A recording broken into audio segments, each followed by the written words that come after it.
How's it going, everybody? Welcome back to the channel. Today we are working on the Cannondale SuperSix Evo Hi-Mod weight weenie build. That's quite a mouthful. Now, the bike here has been an absolute blast to ride. I absolutely love this bike. I've logged over 1,000 miles on it since I've bought it a few months ago, and it just rips, especially on the climbs, which is why I bought it in the first place as a climbing machine, and a climbing machine it is. However, there are a couple limitations, and the biggest one for me has been the gearing. Now, the bike, as I bought it, came with a 52-36 crankset on the front and an 11-28 cassette on the rear. Now, typically, if you want to change your gearing, the easiest and cheapest way to do it is through changing your cassette. However, I have a little bit of a blessing and a curse in that my cassette is a SRAM red cassette. These SRAM red cassettes are insanely light.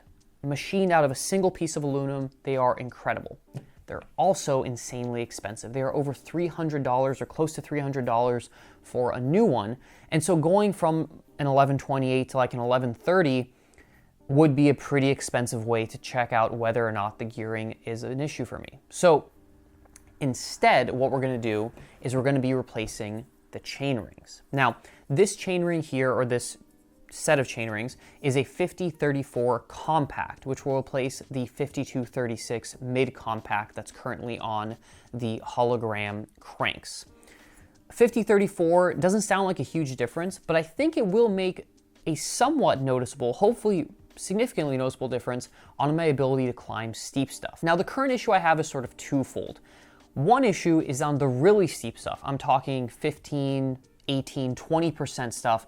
I really cannot pedal at a normal cadence. I'm usually pedaling at like 60 to 70 RPM, and you really want to be in that sort of 80 to 90 range. That's what I found works best for me. And on the really steep stuff, I have to stand up and just grind. It hurts my knees. I don't have a good momentum going. It's not optimal. And so I'm thinking by going to something a little bit easier, I will be able to pedal that little bit quicker on the steep stuff, which will allow me to A, make it up. There are certain hills I just can't get up with this current bike setup because they're too steep. And on the ones that I can pedal through, I want to be able to hold a more comfortable cadence for me. Now, the second thing that I want to improve with this upgrade here is the ability to just sort of sit and spin when I'm trying to take it easy. There's a couple climbs around here, one in particular that I really love. It's about a 6-mile climb, and it's on average 8.5% to 9%. And at that 8.5% to 9%, I'm in my easiest gear, and I have to stand up and pedal through some of the spikes in the gradient. And if I'm just trying to ride easy or ride with a group of friends, sometimes I just want to sit and spin. I don't want to blast and go full power all the time.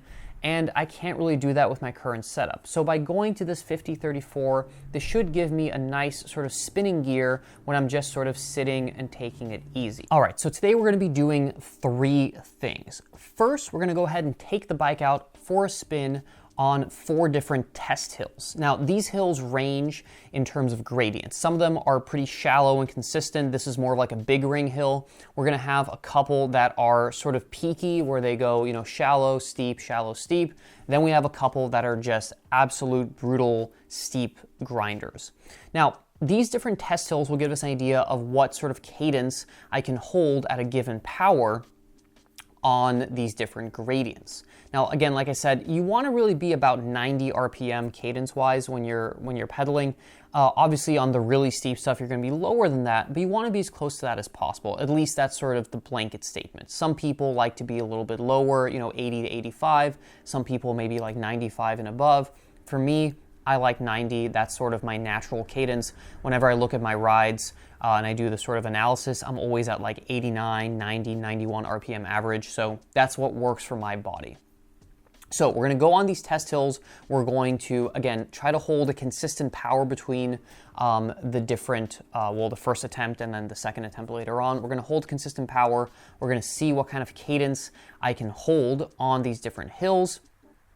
And then hopefully that will give us an idea of the changes when we swap out the chain rings. So the second thing we're gonna do is swap out this chain ring. It's a pretty simple solution. We do need a few specialized tools because Cannondale, obviously, they want you to use all their proprietary stuff. So we're gonna swap out the chainring, and then finally, we're gonna go ahead and do those 4 hills again, except this time with the new 5034 chainring on the bike, and this will give us our after. And again, if the new chainring allows us to climb steeper stuff and allows us to climb the sort of 8 to 9% stuff more comfortably, I'm gonna be really happy.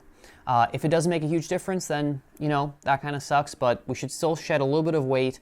And I do think it will make enough of a difference where it's noticeable, especially on those sort of long, grueling climbs, where if you want to just take it easy, you can just shift down to your easiest gear, sit and spin, and just make your way up there at your own leisure. We'll go out for another ride, check out those same 4 hills, see how the bike does, and then we will know whether or not this upgrade made a big difference to my ability to enjoy the bike as a climbing machine. If you guys haven't done so yet, please consider subscribing to the channel for more build videos, product reviews, and how-to videos. Thank you all for watching. Let's go ride. So this first one's kind of more of a representation of like a long climb. It's never super steep, but it is, you know, it climbs. We're about 8% right now. So the goal in this one, I'm gonna say, I'm gonna keep it slow, just to sort of simulate a long climb. So I'm gonna try to go, I don't know, 280 watts average. All right, so we're looking like this lap's gonna be probably more like 295, 300, which is okay. That's still you know, a power effort I could hold for a while. So coming near the crest here, this one hasn't been too bad. So far we're averaging about 85 RPM for the lap. But there's definitely a few sections where, you know, I really got to put the power down, or I'd want to go into my easiest gear, then I'm out of gears, right? So for this, the current setup works, but I do think having a little bit more leeway would help. All right, we'll call it right here. That is hill number 1. All right, so here is our next segment. As you can see, it's gonna kick up real soon, and then it's all just a question of power at that point, and gearing, I guess. So let's get into our easiest gear, and we'll start it at the cactus right over here. All right, so we're at the cactus. We're in our easiest gear, right? Yep, okay. Oops. Okay. In our easiest gear. 9% right now, doing 320 watts. I'm trying to keep it like 320 to 340, I think. It's a good goal. Whoa. Yeah, this part just kicks up so much. Down to 50 RPM. Just trying to stay upright. Out of the saddle now.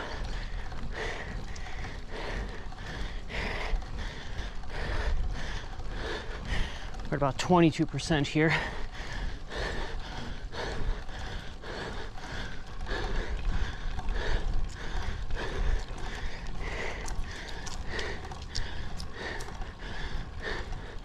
We're gonna end at this wall right here. All right, stop here. Ooh, boy. That was steep. All right, here we are nearing the next hill, the next segment. So this one is gonna be somewhere between the last two. A little steeper than the first, a little less steep than the last one. Probably a little longer than the last two, let's say. Yeah, this one hurts. This is another one that I can do, but the gearing does limit my ability to do it fast or to you know, just do it for fun and take it easy. You kind of have to go all out just to do it, and that, you know, makes it a little bit harder. So the bottom part isn't too steep. I'm not going to start the segment until it kicks up. All right, we're going to start it at the yellow sign, and here we go. So here we're at about 8%, doing about 80 RPM. So this is doable, but it would definitely it would wear on me after a few minutes of holding this low cadence. And I am in my easiest gear. Now we're in the 60s now. Down the 50s. We're right around 18% here.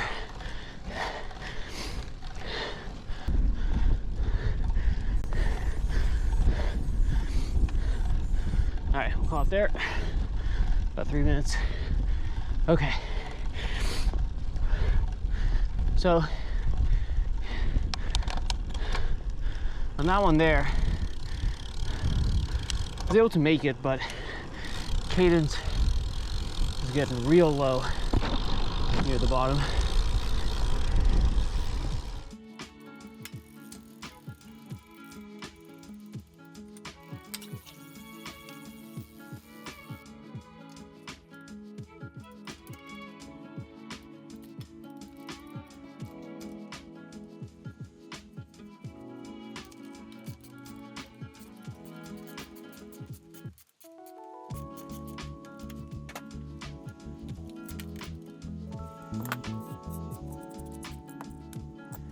All right, so let's see how much of a weight difference we have here between the old 5236 and the new 5034. So first with the mid-compact, we are at 205 grams, 204.9, and our new compact 5034 is going to come in at 181. So a little bit of weight saved there, not a significant amount, but a little bit goes a long way, especially when you get down into the lower weight totals. So let's go ahead and swap this guy onto the crankset.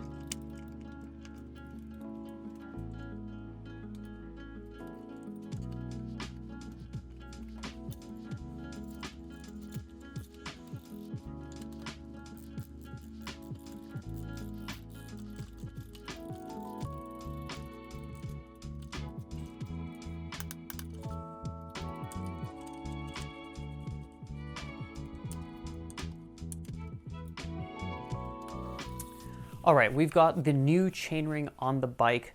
Hopefully, we'll be able to see a noticeable difference when climbing the steep stuff. We'll find out. I've got a little bit of a break in the rain, got about an hour left of sunlight. Let's go ride.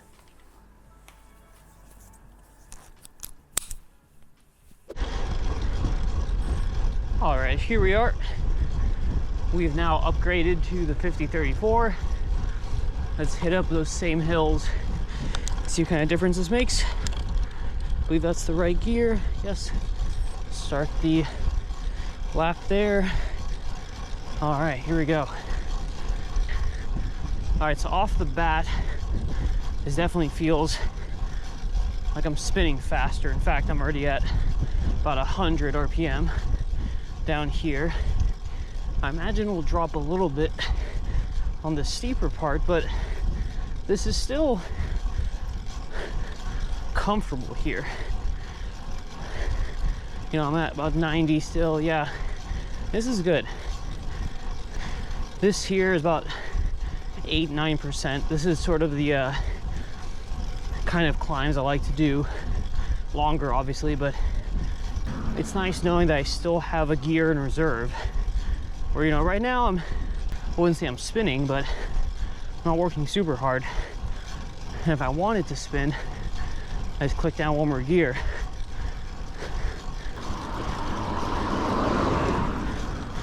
Here on the less steep part, we're you know, holding 90, if not a little above. We're right around that 290 watts of power that I'm shooting for. All right, final little kick here towards the top. Feeling nice and smooth. Nice even cadence. So far, so good.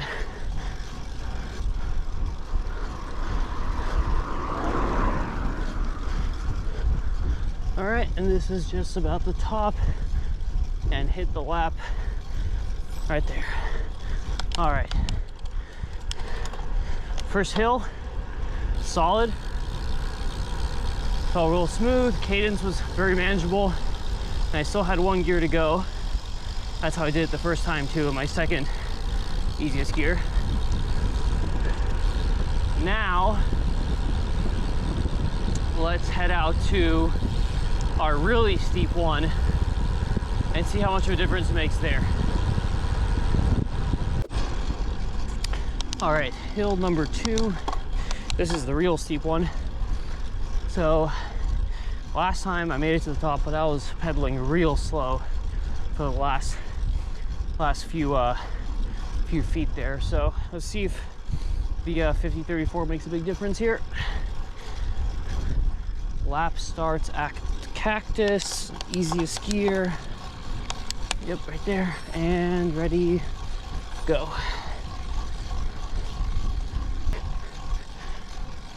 Already down in the 70s, 60s now.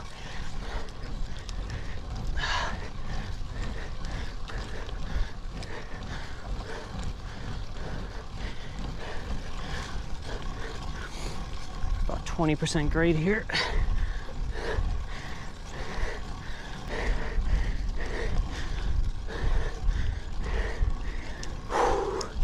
Almost there.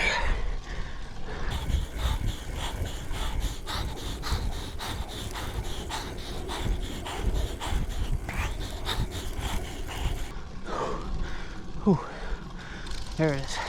Oh boy. All right, here we go.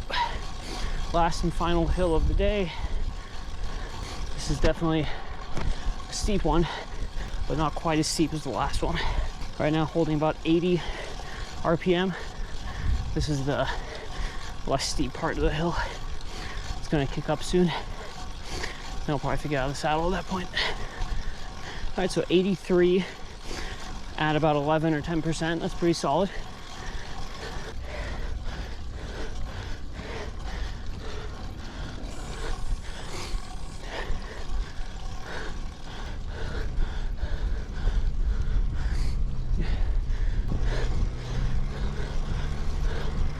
Oh, almost there.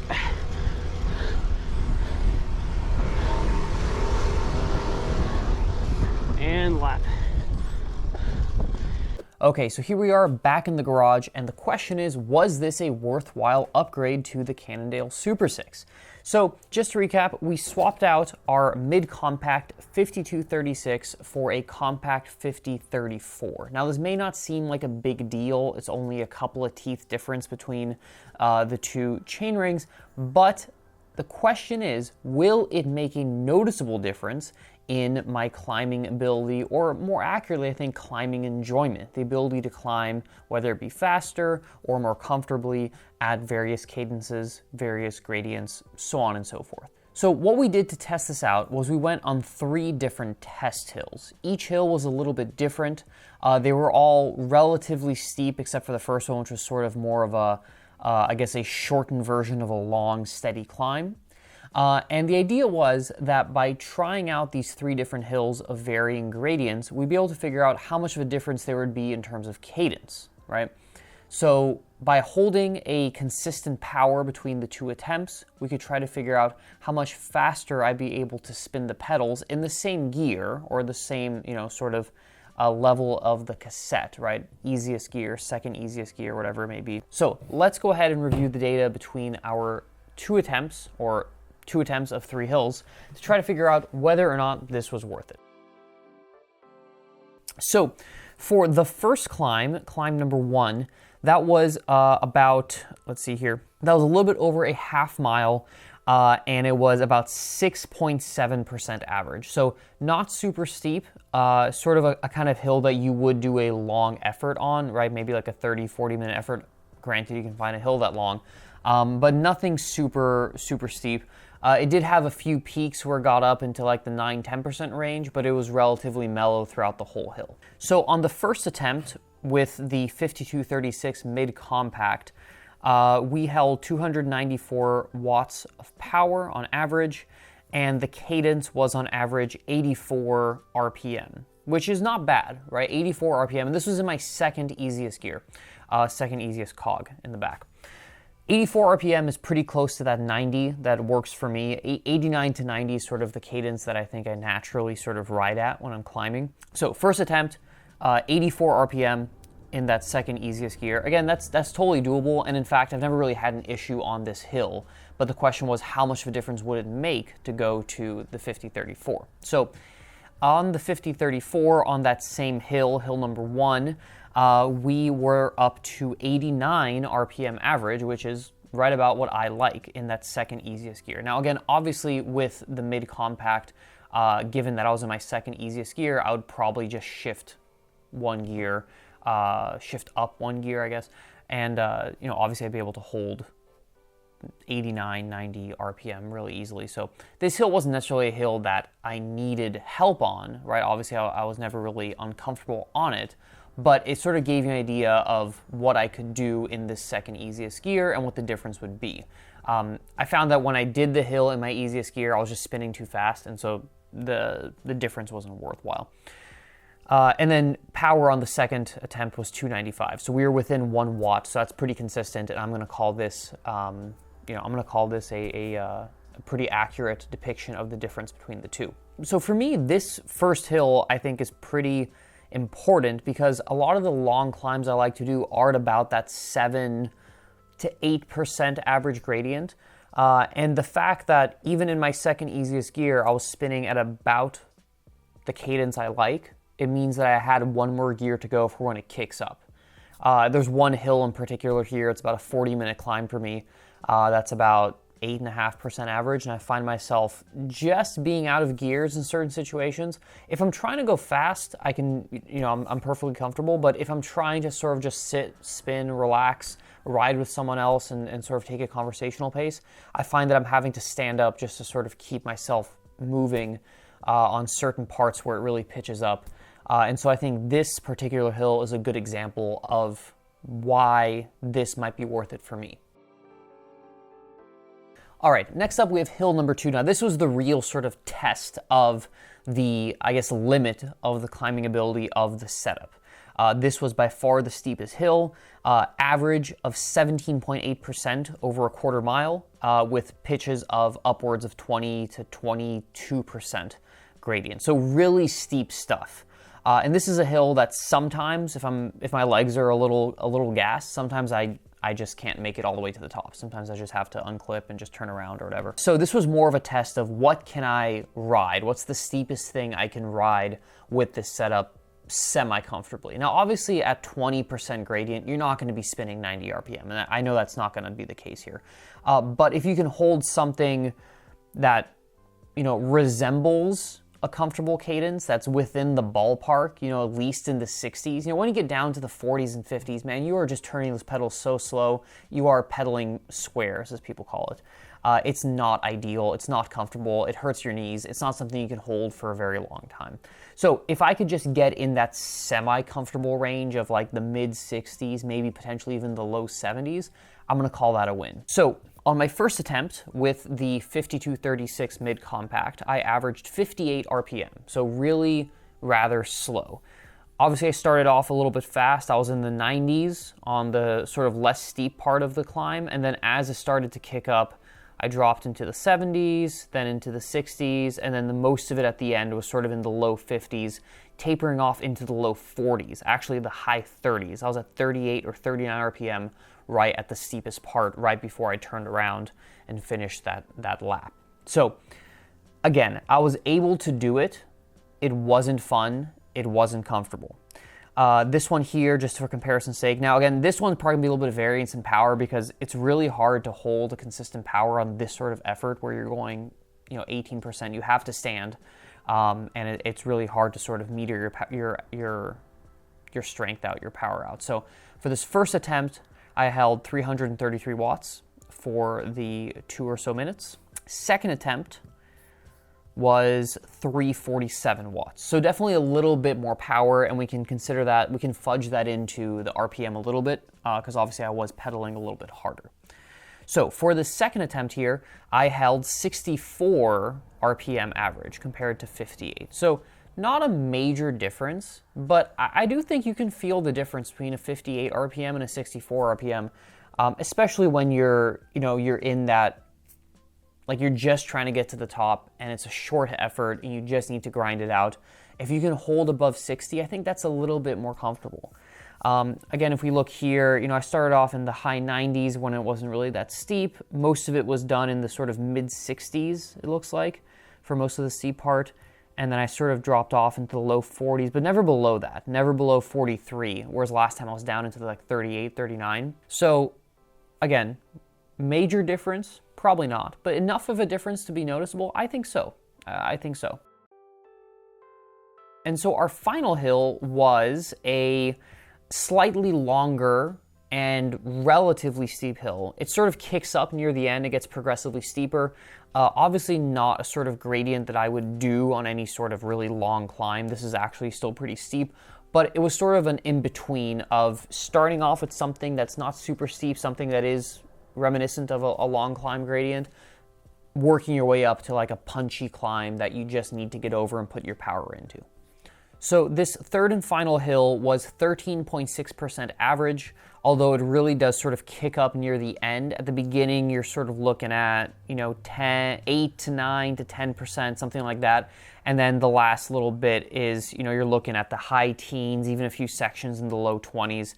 It does get pretty steep, but it's not ever quite as steep as hill number 2, which is just brutal all the way to the top. Okay, so on the attempt with my 5236, I held 67 RPM average throughout the course of the hill.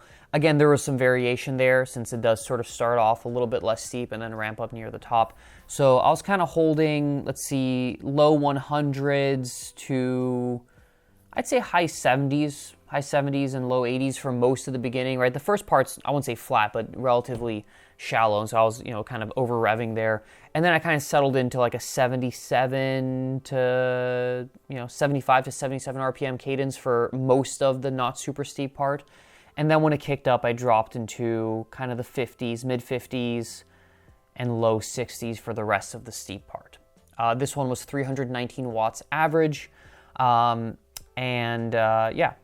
67 RPM on the first attempt. On the second attempt, we held 72 RPM average in comparison to that 67. So again, we're looking at about a 4 to 5 RPM difference on all of these attempts, which again doesn't sound like a lot, but I do think that it makes a difference, especially on a longer climb, right? Just being able to spin that just that little bit closer to 90 or the mid 80s or whatever it is that's comfortable for you.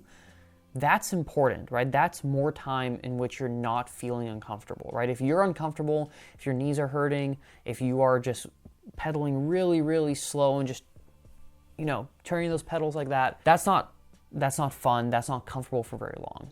Whereas if you're, starting to hold a little bit of momentum, even if you're not moving super fast, that's going to allow you just to keep chugging along a little bit faster, a little bit longer before you get to that sort of block of, man, I am really slowing down now, right? Because when those pedals start turning slowly, your mindset just goes to, I can't do this. It's too steep.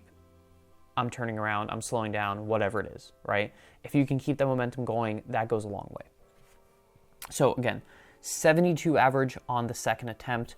330 watts average, so about 10 watts over. So yeah, a little bit faster. Maybe that drops it down an RPM at most, I think, but we're still seeing a difference here. So all in all, was going from a 5236 to a 5034 worth it? For me, the answer is a definite yes. I live in a hilly area. I love climbing. That's what I'm good at. I'm not a great descender. I'm not a great time trialist.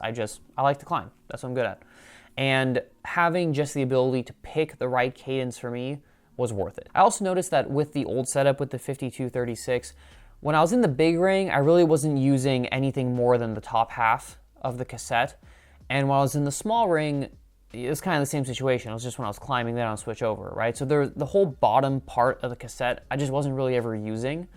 Even when I was trying to put down big power on the flat stuff, I'm not strong enough to really push that sort of gear. So with the 5034, I feel like I'm using more of the cassette. Obviously, your smallest cog, unless you're a really big power guy, you're not going to use it very often, but that sort of middle range, which that's actually where you want to be, because that's where the teeth are a little bit closer, right? You could have like maybe like a 15, 16, 17 tooth cog in the rear all together, so very small increments, very small jumps, which allows you to sort of fine tune that cadence. You want to be in that range, whereas if you're only in the top end, that's where you see those big jumps from like 28 down to 25, down to 22. You're seeing 2 or 3 tooth jumps rather than a single tooth jump, which means that's a much bigger variance on your cadence. So for me, definitely worth it. For you, that's up to you. I think if you live in a hilly area, if you like to climb, if there's really steep stuff around you that you can't climb but would like to climb, I think it's worth it. I know a lot of manufacturers are moving towards the mid-compacts, just it does sort of give you the best of both worlds, right? The 52 big ring is pretty close to that 53 standard for the sprinters, and the 36 is pretty close to the 34 rather than the 39 small ring for the climbers. But if you live somewhere with really steep stuff, I think that 34 does make a difference, especially if you can't change your cassette any further. If you're already at like an 1130, 1132 and you can't, there's really not much else you can do. Or like me, if you have something like a SRAM Red, that's a very expensive cassette, and you don't want to shell out $300 to gain a slightly bigger granny gear, I think swapping out your chainring for a compact is a worthwhile upgrade. I hope you guys enjoyed the video today. I think we made an important upgrade to the bike. Not a major one, but an important one for me personally. Now that it's starting to warm up a little bit here, I think we're able to now turn our attention to some items that will shed the weight a little bit further and that will allow us to really get the bike more dialed in to what I want it to be. So next time on this series, we'll be installing some of those sort of bigger ticket items in terms of upgrades. But for today, I think we made a big change to how the bike rides and how enjoyable it is to climb with. I hope you guys enjoyed the video. If you enjoy these sort of videos, please consider subscribing. I would really appreciate it. Thank you for watching, and I'll catch you in the next one. See you later.